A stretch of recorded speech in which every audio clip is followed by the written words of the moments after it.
So what's going to happen with all that cash? What's Omar Khan going to do?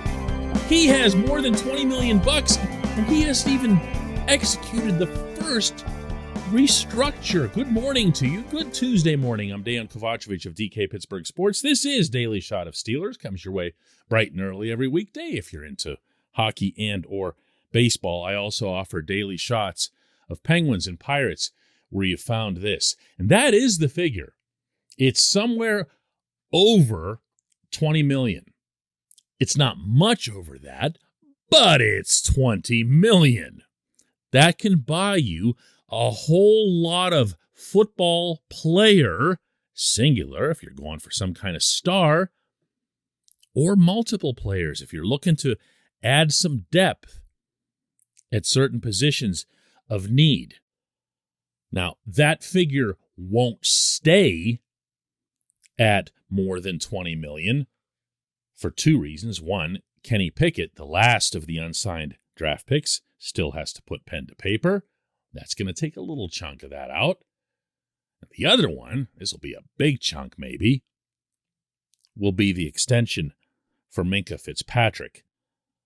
If Omar decides to utilize the cap space that he's got now by fronting a good portion of Minkah's money, then he could free up space in the future by not having as much of Minkah's money roll into the later years when he and probably everyone else would realistically think that the Steelers will be a stronger team, certainly on the offensive side of the ball. Might make some sense. But one way or another, Minkah's going to cost some cash as well. And finally, in the asterisk department, there's that $5 million that Kevin Colbert used to insist every year he had to hold on to, that he had to carry into the regular season just in case a need arose. And it has at times, and he's utilized it. That doesn't mean that Omar has to do everything that Kevin did, but hey, that's why they had this great big search to find out who could in fact be the next guy who carries Kevin's torch and his ways into the future. So what's left now?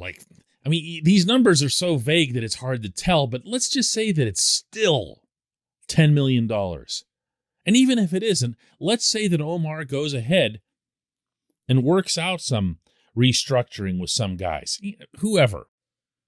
One way or another, I see, especially at this very late stage of free agency, meaning whoever's still available in mid-June, there's only so much that one can spend on the group that's left over. So maybe instead you're looking at a trade, although those are rare in the NFL.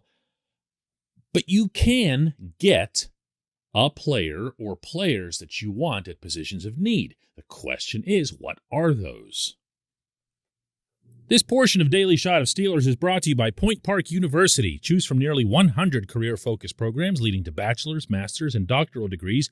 Choose when and how you'd prefer to do that studying, whether it's at Point Park's gorgeous downtown Pittsburgh campus, whether it's online, maybe a flexible hybrid format would work best for you. Find out more about all of this at pointpark.edu.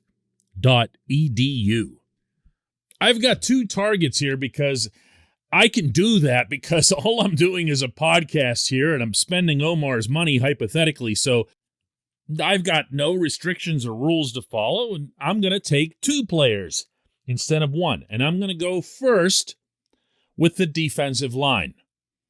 I'm sorry. I don't see how you can cobble together a defensive line that's founded on a 35-year-old Tyson Alualu and a 33-year-old Cam Hayward. Wonderful as both players are, you're begging for a whole lot of luck to get them both through the entire season unscathed. And I'm still not feeling the actual Stephon Tuitt replacement. Montravius Adams might be able to plug the middle for you, and Alualu can slide over, but is that optimal? I don't think so. We can throw in DeMarvin Leal and say, oh, man, it'd be great if this kid from Texas A&M could just walk right onto the field. No, there's nobody within the Steelers who sees that as likely. Possible, yeah. Likely, no. He was a pass rusher with the Aggies, first, foremost, and pretty much entirely. He's got a lot to learn at the NFL level, most of it related to run stopping. Now, Isaiah Loudermilk can be your run stopper, but he hasn't shown that he can get to the backfield, and that's a pretty tough place for a defensive lineman to be in the modern NFL. You've got to be able to get back there with very, very few exceptions. One more will only help this process. And the same goes, I think, for running back. I'll take a real, experienced, versatile, tough, smart running back to work alongside Najee Harris. I very much appreciate what Benny Snell does for special teams. I understand why Mike Tomlin likes him. I really understand why Danny Smith likes him. But I've seen, as we all have, Snell run toward darkness instead of running toward daylight when a hole does open up for him. And I don't know that that's something that's fixable. I really don't. Anthony McFarland hasn't excited me since Maryland versus Ohio State, and that's been a long time now, and not at all in the NFL. There are a couple of undrafted free agents in the fold that the Steelers are interested in and prepared to give a real look at in the preseason when running backs tend to take center stage anyway. But that scenario's got practice squad written all over it. Get a real running back. I love to cite this as an example, but Le'Veon Bell had arguably his most effective period with the Steelers when D'Angelo Williams was here. Why? They were totally different runners. D'Angelo was the slasher. D'Angelo would find a hole, diagonal hole, and just crush it. Whereas Lev, he would do that Eddie George thing and take all day to find out where he was going to run. He'd put his hand on one of the offensive linemen's backs, just kind of survey the scene, and defenses had a really hard time adjusting from series to series. Lev would take 2, D. Will would take 1, and it had a wonderful rhythm to it when coupled with the passing game that Ben and AB and those guys had. Go get one of those. Go get a D. Will of some kind. They're out there. They're absolutely out there. When we come back, J1Q.